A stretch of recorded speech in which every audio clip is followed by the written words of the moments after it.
Welcome back to the Have Not Room. I'm Ben and joined here by Chad to talk about another week in the Big Brother Canada 9 house. We are on week 7, I think, now at this point, something like that. It's hard. Sounds right. It's hard to keep track of the weeks, but yeah, 7 people have left, and there was a double, and this is going to be the 8th person to leave. So it's week 7, and yeah, we have a lot to talk about. We have to cover the events of the double eviction, and also we have to talk about this current week that's about to come to a close here. That's been pretty wild, just like the majority of the rest of this season.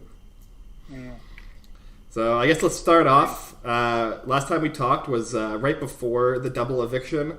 We kind of expected Victoria to go out, and that's kind of what we saw at the start of that episode. Any real surprises from the first half of the double eviction from you?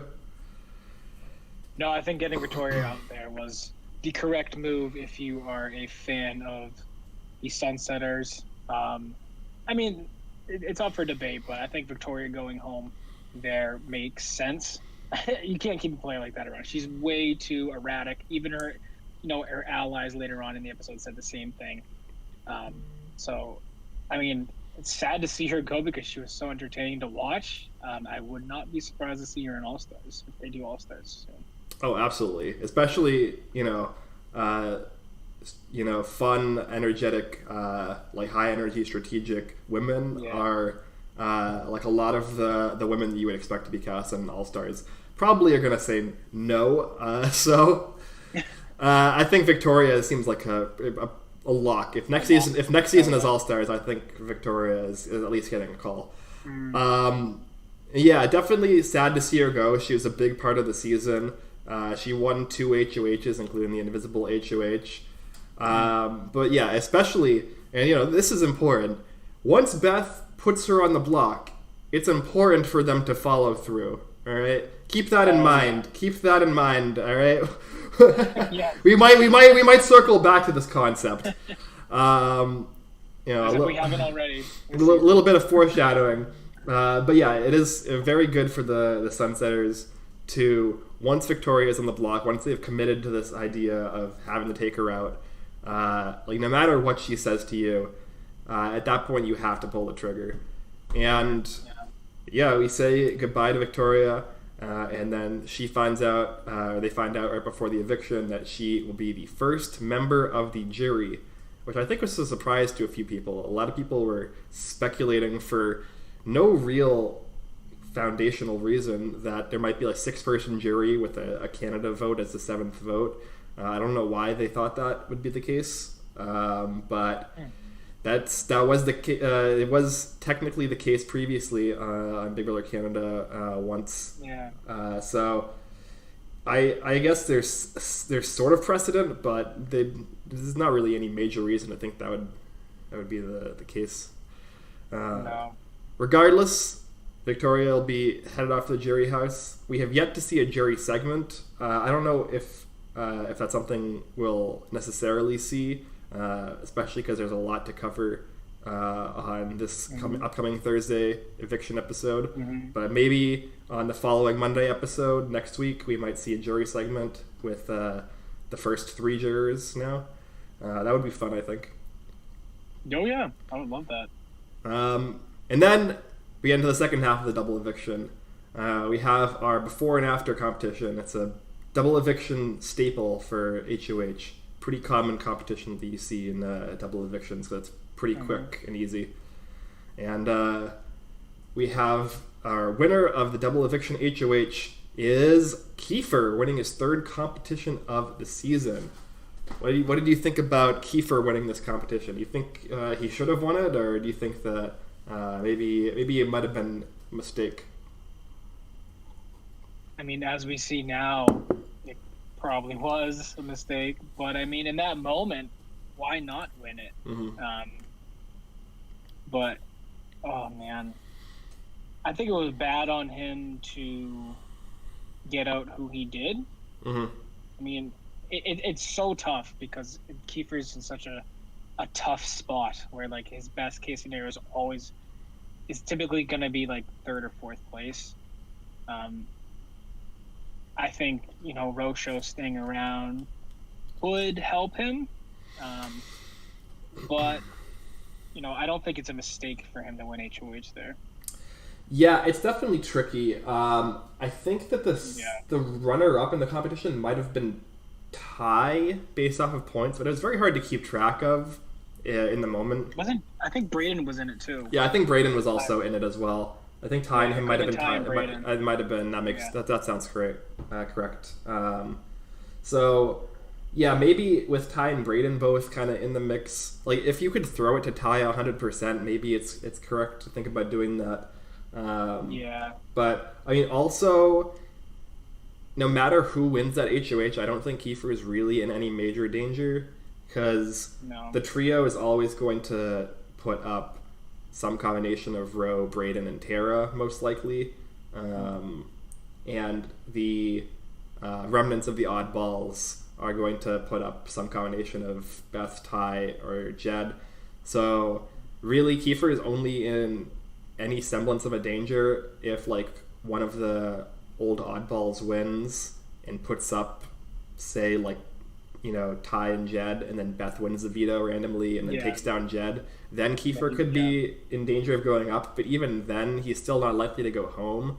So I'm usually not an advocate for winning HOH if you are pretty much 100% guaranteed to be safe, but Kiefer is a competitor. He loves winning these comps, and he definitely, with his personal vendetta against Ro, I think wanted that on his belt of being the one to take out both Kyle and Ro after the blow up they had against each other in the early part of the season. Yeah. Yeah. Winning an HOH is it's so tricky to ever say like it's a mistake because. Obviously your HOH, you're immune for the week. Great, like that's the best safety you can get. But it's like you might screw yourself the next week depending on what you do, and you never know if you're safe to begin with. So it's always tricky. There's always a little asterisk next to it when everyone's like, that might not have been the best, win for you. There's always a little like, well. Yeah, I think the bigger mistake was one, Kiefer never really putting in any effort to like squash his beef with Ro. And I feel like he got very tunnel visioned on needing to take Ro out of the game rather than really recognizing the kind of value that Ro could bring to him in terms of being somebody that could go after the trio for him. But that's not really the way that Kiefer has ever thought about the game. He's done things that have been detrimental to the trio. To the sauce is what they've settled on as a name, and they've actually started using. So I guess I'll call him the sauce. But he's always seemed to have settled back into this idea of like, oh, I'm just still going to be like the fourth to this threesome, the sauce, and he feels okay in that position. And so I guess from that perspective, it still makes sense. But I don't know. I think that's just a bad way of playing the game. It's not gonna get you there. Yeah, it's not sustainable. It's not like a way to kind of to guarantee any sort of longevity. You're really kind of putting a lot of faith in yourself in winning a lot of these endgame competitions to really push yourself to the next level. And especially against two great physical competitors who it's tricky to say if they take each other, but I would imagine they do. Maybe Jed might take Beth, but who knows? I also think Beth would win in that. I think Beth wins against the boys, depending how this endgame plays out. But I think Kiefer next to any one of them might get some votes. We would have to see how it plays out. But either way, I think Kiefer would be hard pressed to win against any of them. It wouldn't be as secured win if he's on final two with any one of them. Maybe against Ty, because Ty hasn't done too much. But right. No, yeah, I agree. It'd be tough. I agree. I think that a lot of the jury discussions and the jury vote discussions right now are very difficult to talk about. People have been trying to speculate, but it is still even kind of early. There's not really like it's not like a Big Brother 22 situation where we all just like accept the fact that Cody is going to win the game against anybody in the final two, right? Like there's nobody who's like that. Like Jed theoretically like should have a good shot against anyone, but if Kiefer like beasts out these endgame comps and ends up sitting at the end next to somebody like Jed, like I think that Kiefer definitely has a case to make, especially when you have people like Victoria and Roe and the jury saying that they respect Keith's game a lot. And Beth would be there too. She's voting for she vote for Jed, but I probably vote Jed. It's tricky. It would be tough. I don't think anyone is gonna win out. Like I don't think there's gonna be any 7-0. 7-0. 7-0. Yeah, I don't think that's not gonna happen this season unless something crazy happens. But probably I agree. Unless I think 5-2 is gonna be our number. I think that. Well, I mean, even if Tara like somehow like gets to the end next to one of the trio, like there's an outside chance that like even Tina would throw her vote, like a kind of a pity vote towards Tara. So I don't think that you can really look towards any kind of blowout jury vote potential here. So it's way too early to even speculate, but and that says volumes for this season though, that we really, it's kind of anyone's game in my opinion. I think anyone with the proper path can win this. Anyone else except for Tara against anyone.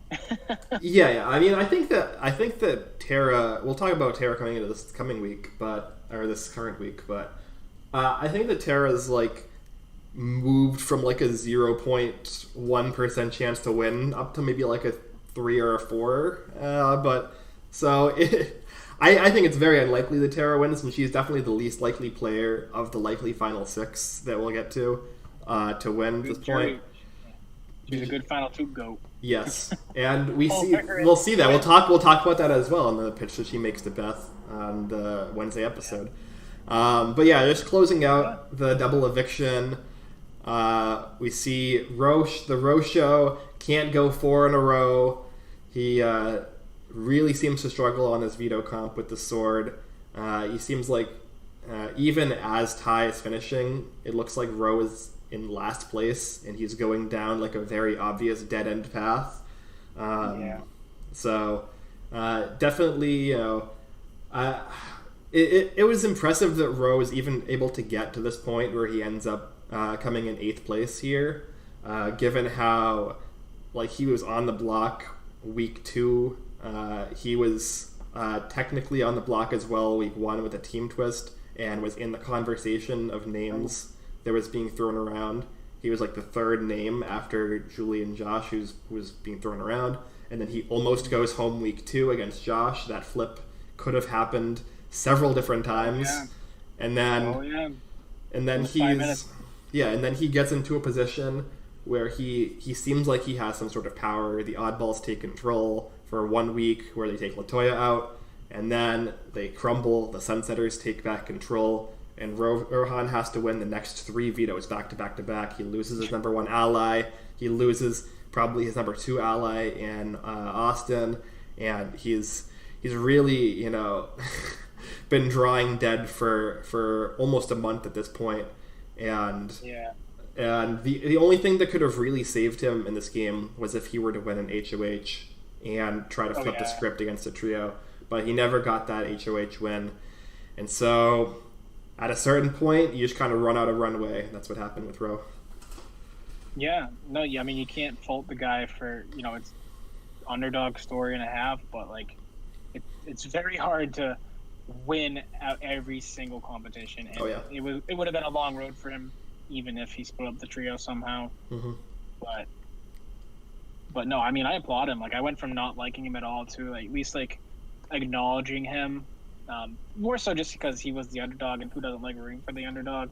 And he did so well in those comps, but he didn't pull it out when it mattered most. And I enjoy him. I wouldn't mind seeing him back. I don't think he will. Oh, maybe, but I think there might be a story there. He might be like a kind of an alternate, like dark horse candidate for an all-star season. to kind of get a chance kind of thing. Right. Yeah. Somebody who like went relatively deep but didn't really ever get like any kind of foothold in the game to be able to play the game he wanted to. Yeah, I mean, it was always going to be a long shot for Rowe to win this game. Oh, yeah. So it's almost kind of like a mercy killing at this point to just not have him even struggle for another week or two and then end up just like leaving in 5th or 6th place instead of 8th. But yeah, that's the double eviction. As far as double evictions go, and especially compared to the season as a whole, it was pretty, I would say, mediocre. It wasn't a lot of like big fireworks. The moves were kind of predictable and obvious.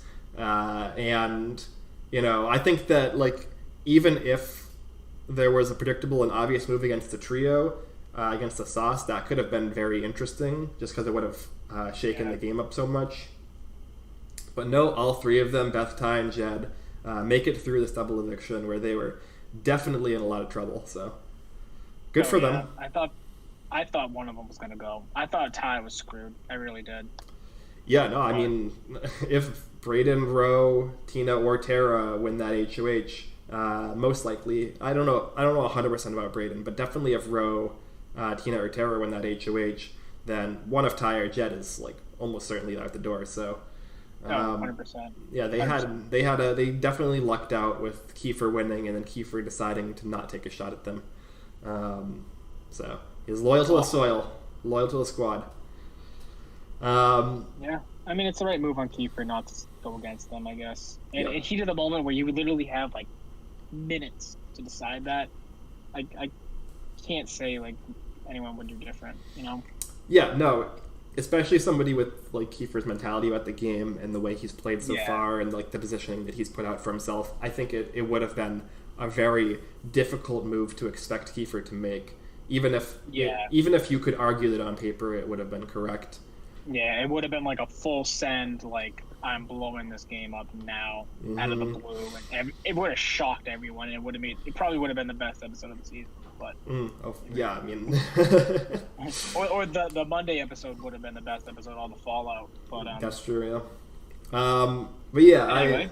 Otherwise that's the double, and now we're down to our final 7, and 5 out of the 7 are Sunsetters. It was a tough road for them to get here. It was definitely not as smooth of a road as you'd expect from like the classic majority alliance situation, and Tina has definitely not been with them for the majority of the season at this point. So it's kind of just like she happens to be a Sunsetter and happens to also be in this final 7 with them more so. But yeah, very surprising to see all of Bed, Ty, Jed, and Kiefer here in the final 7. And then we head into our final 7 HOH. They take a little bit of a day break, so there wasn't really much going on after the double until the Friday HOH comp. And we come back, and it's very confusing on the feeds, trying to figure out who the HOH is, because we come back to a conversation with Ty and Tara, where Tara is like kind of saying, like talking to Ty as if she's the HOH, and like saying like, if I had won in the double, yeah, of course I'm putting you and Jed up. Like, that's what I would do. Like, what do you expect me to do? What am I supposed to do at that point? And then during their conversation, it kind of became clear that Tara wasn't the HOH, and she was talking to Ty as if Ty was the HOH, or at the very least had power over the HOH's decision making. And then cut to a little bit later, and we find out the HOH is actually Jed. He comes out here and wins his first HOH of the season, his second competition overall. Yeah, definitely a big win here for Jed, and pretty much locking him, Ty, and Beth into the final 6. Yeah, it's your winner pick. Yeah, man, I think that locks him pretty deep, unless Tina or Tara decide they want to pull out a random win. But who knows? I'm happy with this. This is great. Yeah, no, definitely. We kind of started in our pre-season assessment. We're like, it's pretty clear from looking at these very short bios and like 30-second videos that the best players of the season are going to be Ty, Beth, and Jed in some order. And lo and behold, we're getting towards the end of the game. Literally. Yeah, and Brian ends up picking Kiefer as his winner pick, who is also here. I'm so glad he did. Yeah, no, that's great.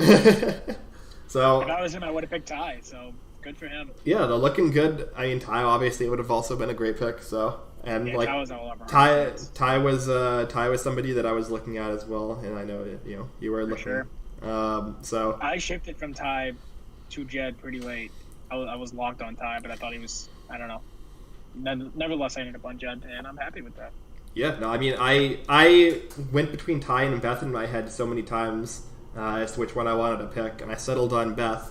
But like, if you even gave me the choice right now to change my decision and change from Beth to Ty, I don't even know if I would take that. Like, it's so unclear at this point who is the actual front runner to win this game. Yeah, it's tough. I think if Beth's in that final two, I'd be hard pressed to see if someone could beat her. Just how well she's just navigated the game. I mean, a lot of people have never hit the block. I think Beth hasn't, and Jed hasn't. Has Ty hit the block? No, Beth and Ty have not, and Jed only did technically during the first week during the team twist where there were 6 people nominated. Yeah, you almost can't even count that. Right. So yeah, they are the 3 that have not really been nominated for realsies. Yeah. Because the person before this week who had also not been nominated was Tina. However, Jed decides pretty quickly that the best course of action for him is to put up Tina and Tara on the block, with Tara being his primary target for the week at the very start, at least. So, okay. This is kind of contingent upon the Sauce's late game plans at the start of the week being they want to be in the Final Four with Tina. They think Tina is the most ideal player because she is basically the worst at comps from their perspective. Yeah, no, I agree. They think that Tina is at least like slightly more trustworthy than she actually is in terms of loyalty. They've since kind of gone back a little bit on that feeling, but the primary reason they had wanted Tina in the Final Four with them was just like strictly compatibility. And so Tara was their primary target for the week, and there was talk before the veto about potentially getting rid of Brayden instead. And we see this as well at the start of the Wednesday episode. So yeah, what do you think about this plan? Like, who do you think is correct for Jed to target, and then who do you think is correct for like the Sauce as a whole to target, and then like each individual person? Because they all have their own kind of agendas, even though they're working together. And there is like arguments you can make for each one as to what's best. I mean, as the person who wants Jed to win, I think, as we see this folding out now, post-veto, Kiefer would be probably the best one to get out if you're Jed. Because, like, obviously he's not going to turn on Beth, and he's obviously probably not going to turn on Ty now. I think he probably turns on Ty pretty much any point. Well, not even. I think Ty, if you're Jed, you probably want Ty to go, like, final 5-ish, maybe 4. You don't want him in the next 2 at the end. But maybe you do. I don't know. But I don't think Tina or Tara are the right choice here. I think if either one of them goes, you break up a duo and like you kind of just solidify the power that you have. But if he's thinking endgame, like who is going to be sitting next to me in Final 2, if Tina, Tara, or Brayden are in Final 2 with any one of the other 4, they're not going to win unless they win out. Which, is that realistic? So I think Kiefer is kind of Jed's biggest threat in that he could go against them. He has, the other side to some degree. And Kiefer probably beats Jed in Final 2 as of now. Depending on how... It's close. Depending on how the it's close. It's a toss-up. It's at the very least a toss-up. Yeah, and you never want to be close in a Final 2. Again, it all depends on how the weeks play out, but I think Kiefer is the right move. But if you got a Tina or Tara out, I wouldn't be too upset about it. It's just the fact now we're post-veto. If you miss on Kiefer now, you're fucked. Pardon my language there, but like Kiefer's immediately moving at that point, or he's gonna run to Beth and be like, Beth, like we need, if you're gonna win, it's not gonna be next to Jed. So take me, I'll take the shot for you. So if they're gonna take the shot on Kiefer, they have to. They can't miss. Like it is a must. If he's on the block with veto, as he is, you gotta get him out. There's no going back. Yeah, no, I agree. I think that for Beth, getting Kiefer out is definitely correct. It gives her the most leverage to try and take somebody like a Tara or a Brayden to the final two with her, because I think that Beth's best shot at winning is going to the final three, or cutting, like you said, cutting tie at probably 4, getting to the final 3 with herself, Jed, and Tara/Brayden. Right now it's looking like she's thinking about Tara, which we'll talk about. But and then being the one to cut Tara, or to cut Jed for Tara and go to the end with Tara and win the game that way. And then also have the backup plan of if Jed wins the final HOH, Jed takes her, and then in the final 2 speeches, it can become clear that Jed was too afraid to cut Beth, and Beth can be like, no, I would have cut Jed if I had won. And that can be like a really big way to solidify herself as an individual player and show that Jed was playing more emotionally and just happened to be better at the comps in the end game, whereas Beth was actually the one who was playing her own game. Yeah, it's tough to think. It's tough to decide who's the better player between those two. I think Beth probably is the more strategic player, but Jed definitely has the skill set to at least, he's the type of player he's in the majority alliance. He's probably a big name in it, and he's going to win some comps. Yeah. So Beth, on the other hand, similar but more strategic in my opinion in the social game. Yeah, they have definitely different strengths and weaknesses. I think that Jed obviously is going to naturally be better, at least in physical comps. But I mean, he only has 2 wins right now, and Beth has 1. It's not like they have a huge disparity at this point. Yeah. And on top of that, I think that Jed has a more adept social game as far as likability goes. But I do think that Beth is way more self-interested, and I think she's way more involved in trying to make sure that every decision she makes is ideal for her first and for the sauce second, right? Whereas I think that Jed is much more loyal to the sauce as a group, and he kind of views his success in the game as tied to them. And I think that Beth is probably more likely to make a cutthroat move in the end game than Jed. Oh, 100%. I think Beth would cut Jed in a heartbeat at the very end. I don't trust Jed to make that move in the end unless it's literally the sauce at the end. I could see him maybe taking Ty, and that wouldn't be the right move there because he probably smokes Ty. But it's tricky. I think it is tough. I think that if the sauce is the final 3, then there's so many iterations to go over. It's not even really cut and dried. But yeah, that's kind of my thoughts. I think that it's definitely just like getting rid of Victoria was definitely best for Beth. Getting rid of Kiefer, I think, is also definitely best for Beth. And I also think it's fine for Jed. I do think that the person that's worst for is Ty out of the 3 because Jed and Beth right now are very heavily solidifying this showmance. And when previously it had been Beth who was kind of the weird third wheel of this alliance, even though she was kind of in the middle of this double showmance thing. Now that the showmance is kind of solidified as Beth and Jed, Ty is kind of become now the third of the group, where he feels like it's likely or possible that he is always going to get cut at third and they'll take each other.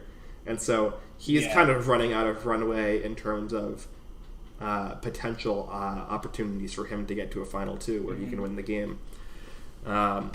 So at least with Kiefer around, he probably can make final two. Yeah. With Kiefer, but Kiefer knows that he wins against Ty. Yeah, no, I agree. I think that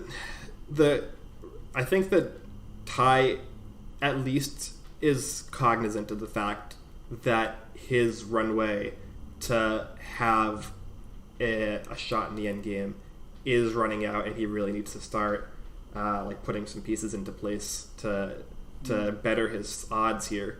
Because at this point, it's looking like one of Jed or Beth is going to run away with this thing. However,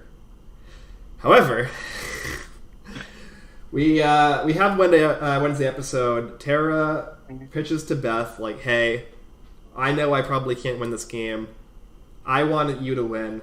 You should take me to the end, and I'll be content with the $20,000." And Beth's like, it's actually a pretty good deal. It's very true, too. Yeah. Like, even if Tara thinks she can sneak a win, yep. No, but I mean, if I was Tara, I'd be saying the same shit. Oh, definitely. I just want $20,000. I want $20,000.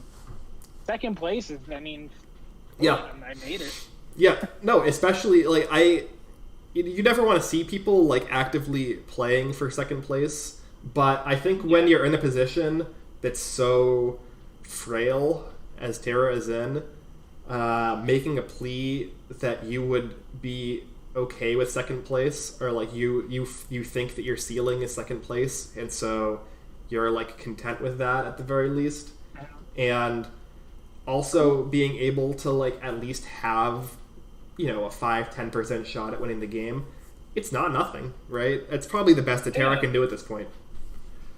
Yeah, and I mean, she probably gets Tina's vote, and maybe Braden in that scenario. Yeah, maybe if maybe Roe. Maybe Roe. Even Keith. I don't know. Maybe, yeah. I don't think she's getting Victoria's. Nope.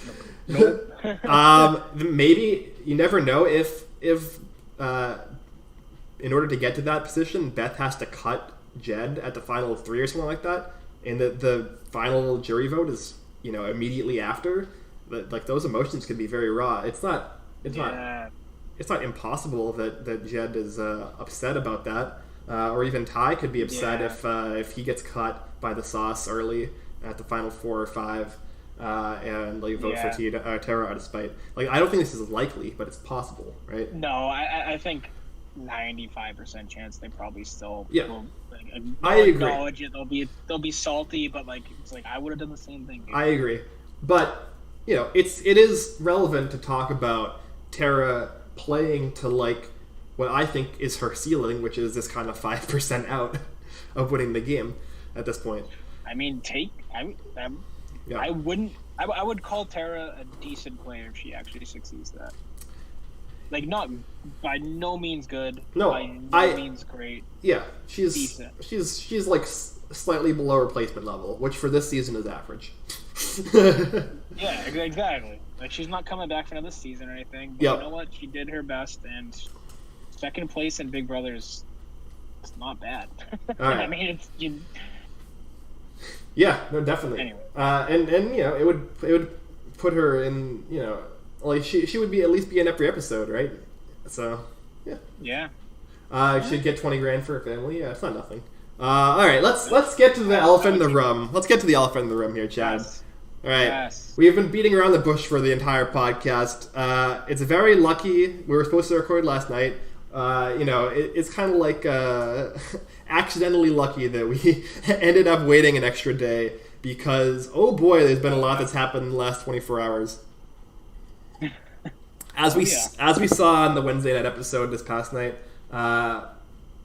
Kiefer ends up being the replacement nom. Tara wins the veto, takes herself down. We have a very emotional confrontation between Kiefer and the sauce up in the HOH room before the veto ceremony, where Kiefer kind of, thinks that he might be in danger. He can, sense a shift in energy. He approaches Beth.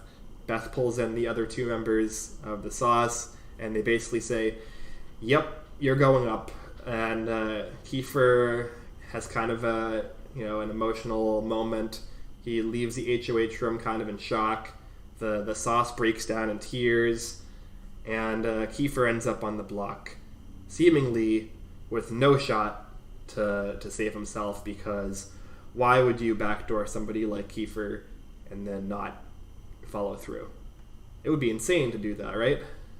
It would be wild. This is BBCAN9 though.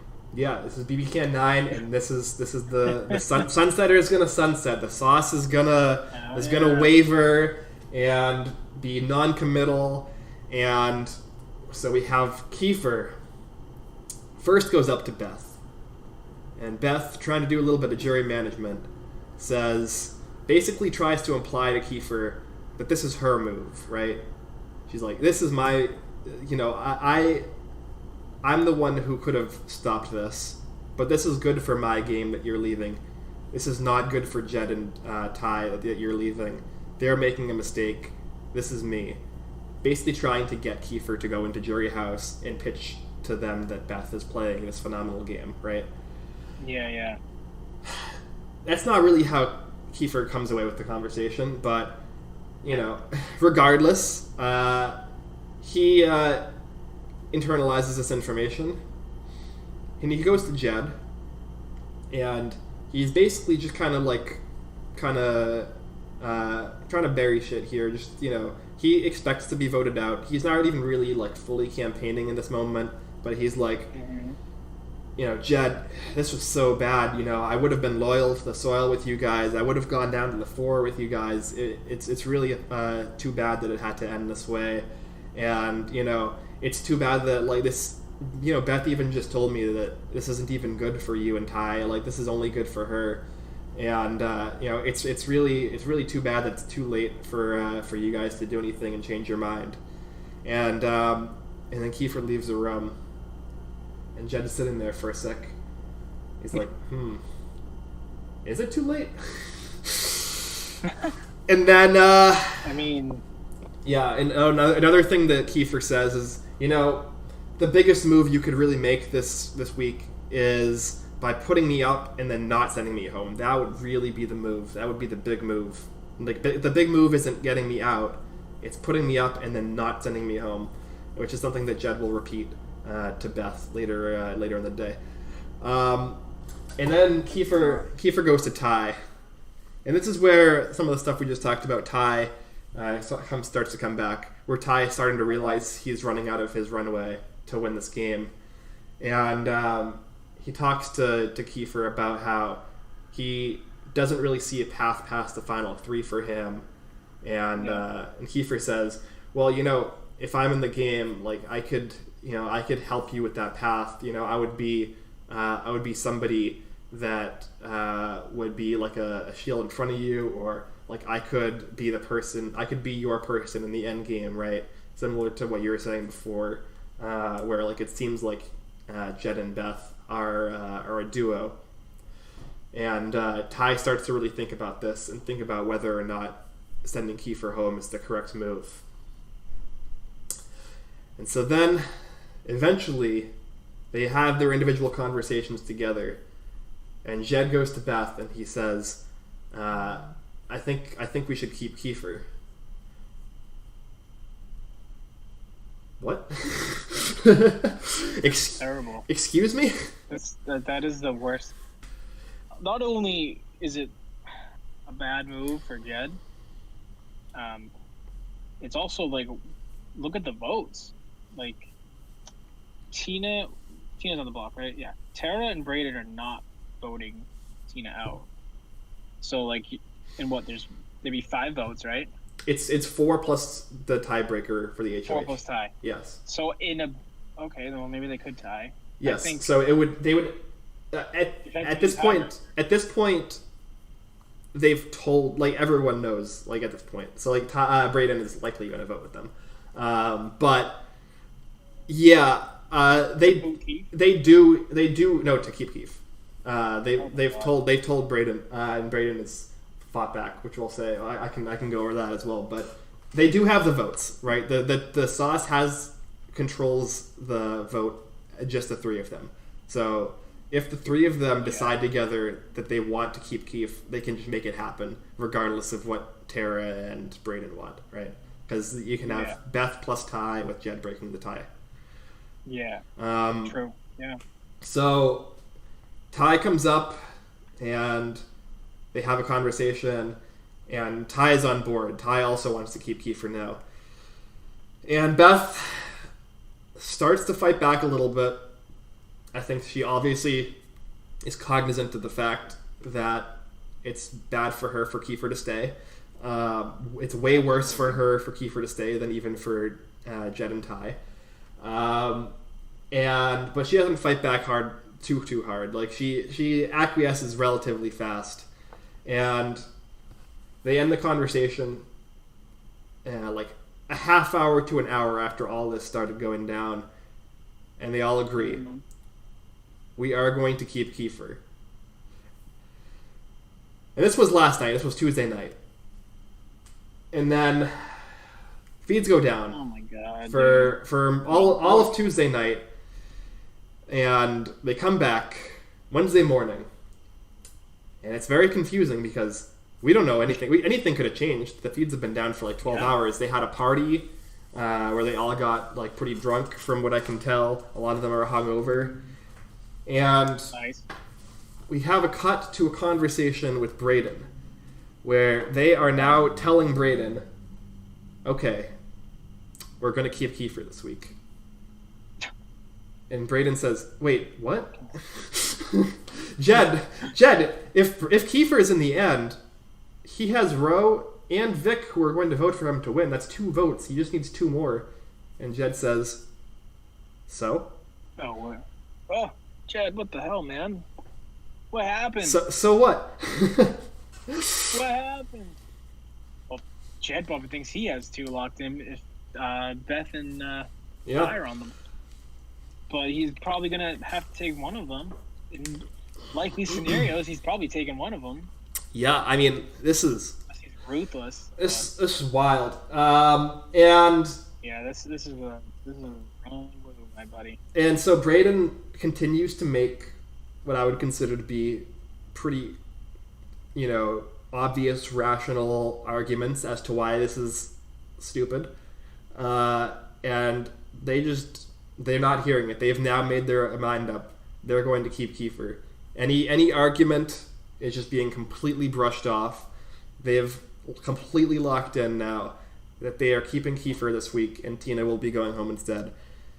Cut to conversation with Tina and Tara Wednesday afternoon, where Tina and Tara are also making the same exact points that Brayden was making. And Ty is just saying, it doesn't matter. I feel confident in my ability to beat him in the end and beat him in the competitions. And, that's basically the line now is like, they feel confident. Kiefer swore on his children that if he wins HOH, he will put up Brayden and Tara next week, and he will not target the trio. And they feel confident that he is loyal to the soil, and he is willing to go down to the Final Four with the sauce. And they also feel confident,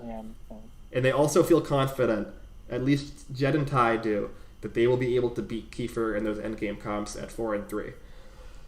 So it doesn't seem like they're changing their mind at this point. It's very late for them to potentially change their mind again. But it's Big Brother Canada 9. You never really know. Thoughts?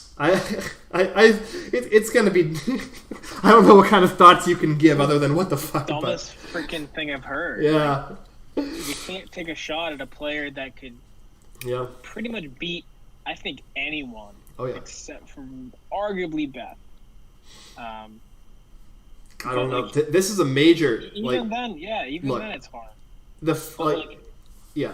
I would say no. That's fine. I asked for your thoughts, and I'm cutting over you. But especially when Tina goes to the jury and tells Ro and Victoria that the trio backdoored Kiefer, and then he fucking stayed.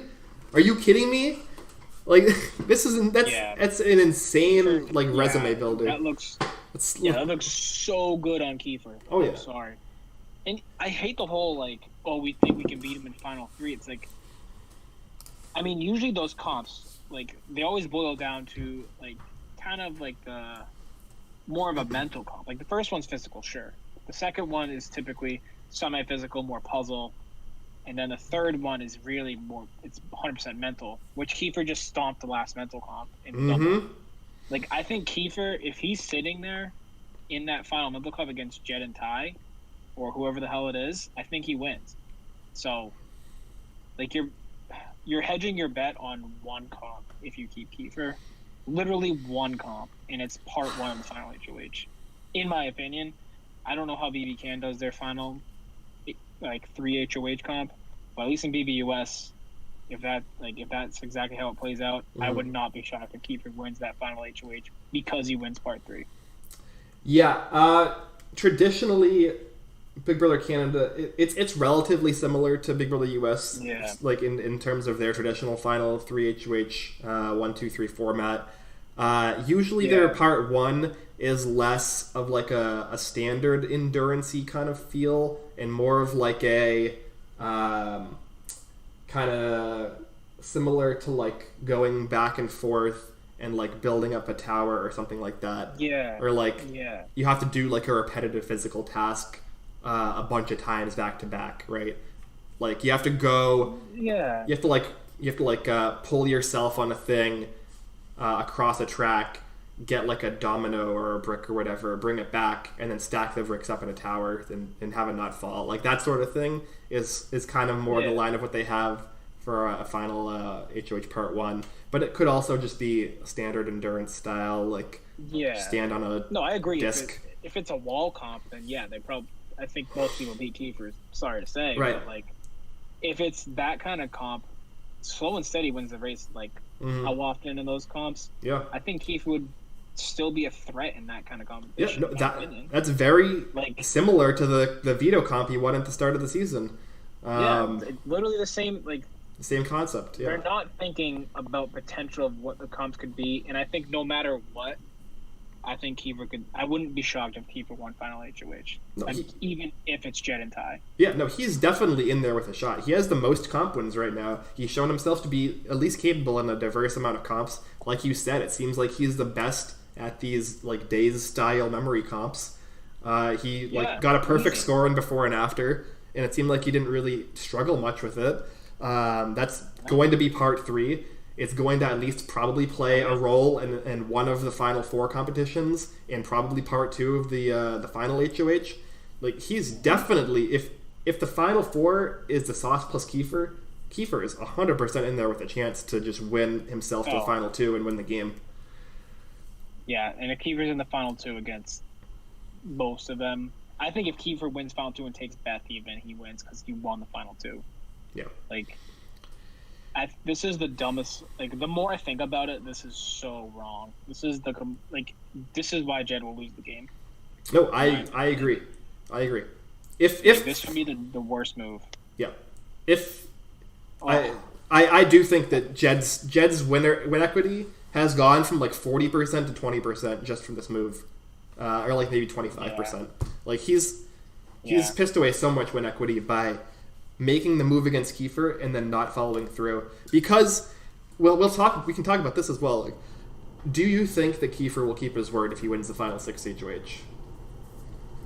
Knowing Kiefer, I think he does, but I wouldn't be shocked if he has to put someone up and it's Jed or Ty. I wouldn't. Sure. I think that is the move. Backdoor him. You promised not to nom him. You didn't promise not to backdoor him. The issue is there's only going to be 3 votes, and if only one of the Sauce is on the block, the other 2 will have the majority of the votes if they don't want to backstab each other. So he would really need to have 2 of them on the block to guarantee you're right. that one of them was to go with Tara and Braden's votes. But yeah, no, you're right. I don't know. It's very. I'm kind of on the fence about whether Kiefer would betray them. If he didn't swear on his kids, I think that it would be more likely than that he would. Yeah. But I feel like that's not something that Kiefer, I think, is the kind of person to take lightly. So no, not him. Like, if it was like a Jed or swearing on, like something else, like big freaking deal. Everyone says that, but Kiefer's just such a genuine down to earth guy. Yeah. And he wouldn't do that. Yeah. I think Tara, not Keith. Yeah, I agree. We'll see. Maybe when the rubber meets the road, if he does win the comp and he starts to like put the pieces together, and he thinks about how they had basically, essentially decided to evict him this week. Like they're not loyal at all to him. No. So like maybe he changes his mind, but I don't know. We'll see. This is the second time they've done this. This is the second time they showed that Keith is expendable. That's exactly true. If they all decided that he was more expendable to them than Latoya early in the season, and now they've actively shown that he is not only expendable to them, but that they see him as a threat, and were at the very least willing to heavily consider or want to take him out. So I don't know, man. And he stays twice after the same situation. You can't argue any better social game, even though it's not Keith's doing, but it's like, hey, I still stayed. You can spin that in the final two speech. Sure, no, I agree. It's just perplexing to me the way that Jed makes decisions, especially, and the sauce in general make their decisions. I just don't know really like how to wrap my head around this. So I don't know. It's interesting.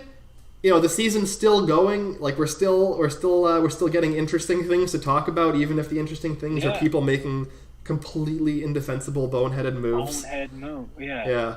Yeah. So, and we're still at a point where we're going into the final six with, I would say, 4 people who all have a very good shot of winning the game, which is not common. It's not common at all for Big Brother. I can't think of another time it's happened recently. Yeah. But no, it's anyone's game, except probably Tina and Tara's. Well, Tina is going, assuming that they don't change their mind again. Tina is going home. Yeah. It's going to be Tara and Brayden. I think that it's unlikely that Tara or Brayden at this point win the game. So no, unless they're next to each other somehow. But yeah, unless one of them goes on like an insane, completely unpredictable comp streak, it's not going to happen. Yeah, but how often do you see players actually be able to like turn the engine on and actually like follow through with like this mastermind plan of like, oh, I'm gonna wait, and then just win out? Yeah, like, it never happens. I mean, yeah, I think Paris is pretty much like the only thing I can think of where that's the case. But she won. Yeah, she won 2 comps. She won Final 4 HOH, Final 3 HOH. So. After not winning anything for the rest of the season and against the 2 big compies of the season and Kayla and Derek, but that was definitely the exception to the rule. It's not something that you can count on. So it's not something you bank on. Right. It's not something you should hedge your game on, and that's the only way one of those people can maybe even make an argument to win. But no, I mean, going back to Jed, he has to. I wish he would think 5 minutes about something before just jumping ship on his original plan, because obviously 2 people on the block post veto, you run through the scenarios of both of them, but I think any even average Big Brother player would be like, yeah, we're talking about Kiefer out. He's the biggest threat to pretty much everyone in the house to win. I don't think anyone in that house can say with confidence that sitting next to Kiefer at the end they'd feel safe. Yep. So this is stupid. I think about Tina. I think everyone in the house beats Tina except literally except Brayden and Tara. Yeah, no, it's perplexing. I usually can give some sort of explanation for why people are doing what they're doing, at least within the framework of information that they're working with. Like sometimes people just don't have perfect info, and so if they're working with bad info, then you'll make a bad decision sometimes, like with Roe and the veto, with not using it on Austin or Brayden. Like that's an example of that. But here, they have the info. They have Brayden making the points to them. They have Tina and Tara making the same points to them. It just seems so obvious, and they're just getting so cute for no reason.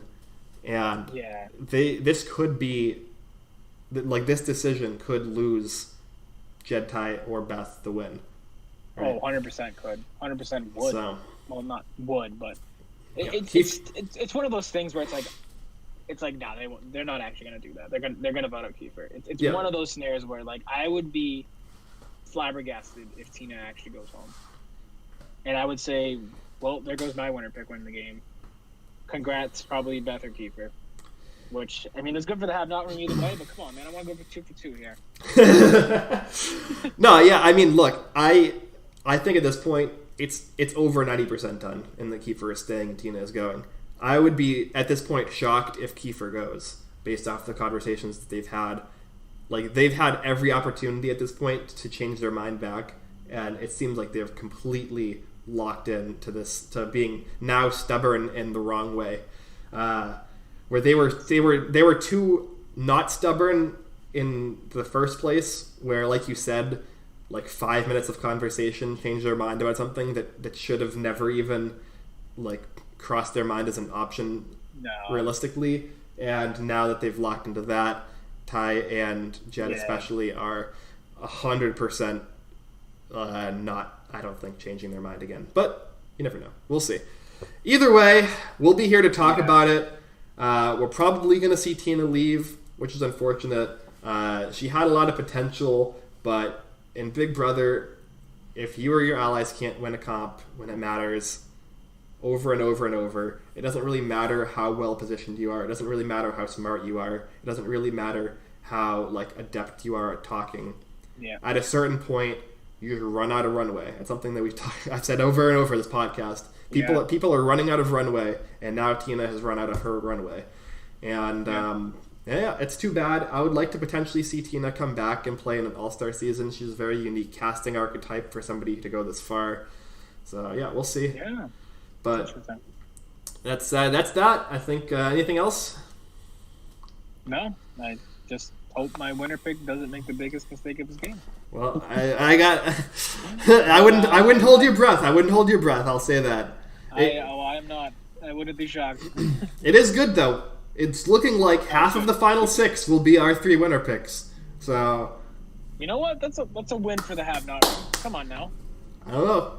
I'm not saying we're the best Big Brother podcast of all time, but we're in the conversation. I think. Come on. I think 2 for 2 winners. Hopefully, fingers crossed. But yeah, that's it for this week. We went a little bit long, but this was fucking wild shit to talk about. I called it in the title the Backdoor Fumble. So that's what we're working with. So where can they find you on Twitter, Chad? Yeah, you can find me on Twitter at ChadPerry25. Should be right below me, and Instagram at ChadleyJP. Yeah, you can find me on Twitter and Instagram, but mostly Twitter, at Ben Sharon. And you can follow the main channel, Wicked Good Everything, on YouTube at Wicked Good Everything, on Facebook and TikTok and Instagram at Wicked Good Everything, on Twitch at Wicked Good Everything, and on Twitter at WG Everything. Also, coming out today was the first 4 episodes of the season 2 of the US version of The Circle on Netflix. So if you like Big Brother and you haven't checked out The Circle, I would give it a shot. It's a really fun show. It's really unique. The first 4 episodes are now out. So it's going to be 4 episodes today, 4 episodes next week, 4 episodes the week after, and then the finale episode the week after. So it's a very quick show, 13 episodes over 3 to 4 weeks. And we'll hopefully be back this weekend, me and Brian, and maybe a guest here and there. Maybe Chad will want to join if he wants to catch up with The Circle. We'll see. With our Influencer Chat podcast to break that down. I really enjoyed the first 4 episodes. I'm excited to talk about them. I really enjoyed also both of the recent UK version shows that they've had. So yeah, I'm very excited to chat about The Circle. It's been too long. It's been over a year since we've had a chat about The Circle on Influencer Chat. So check that out if that's something you're interested in. And we'll be back next week as well with the Have Not Room to talk about the final 6 headed into the final 5.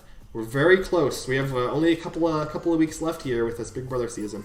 So stay tuned follow everything on every social media, and we'll be here to talk about it all. See you later.